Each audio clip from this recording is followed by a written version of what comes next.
Hello friends, welcome to லூட்டி நாட்டி channel. இன்றைக்கி நம்ம சிக்கன் கிரேவி எப்படி செய்யறதா பார்க்க போகிறோம். அதுக்கு 4 தக்காளி எடுத்து அதை கட் பண்ணிக்கோங்க.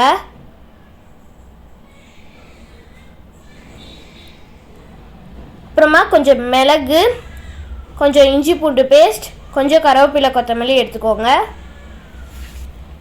இப்போ மிளகை மட்டும் தனியாக ஒரு ஜாரில் போட்டு அரைச்சி எடுத்துக்கலாம்.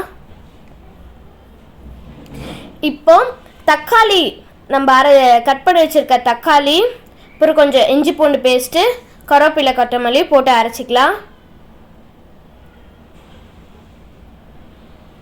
அது கூட நம்ம அரைச்சி வச்ச மிளகையும் போட்டுக்கலாம்.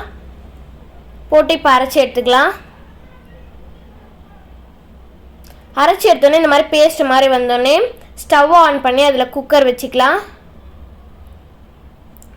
குக்கர் வச்சு அதில் 2 கரண்டி எண்ணெய் ஊற்றிக்கோங்க.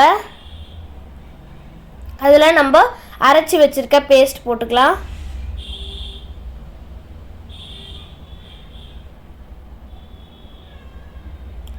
உங்களுக்கு தேவையான அளவு உப்பு போட்டு வதக்கிக்கோங்க.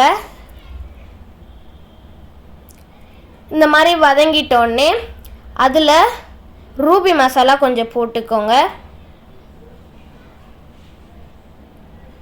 அப்புறம் மிளகாத்தூள், கொஞ்சம் சிக்கன் கபாப் மசாலா போட்டு வதக்கிக்கோங்க. இப்போ நம்ம வாங்கி வச்சுருக்க சிக்கனை அதில் போட்டுக்கலாம். நாங்கள் வாங்கினது 3/4 கிலோ சிக்கன். இப்போ போட்டு அதை மிக்ஸ் பண்ணிக்கலாம்.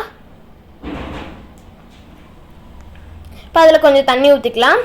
கொஞ்சம் தான் தண்ணி ஊற்றணும், ஏன்னா சிக்கன்லேயே கொஞ்சம் தண்ணி ஊறி இருக்கும், அதனால் கொஞ்சம் தான் தண்ணி ஊற்றணும். இப்போ 2 விசில் வச்சு எடுத்துட்டிங்கன்னா சிக்கன் கிரேவி ரெடி ஆகிடும்.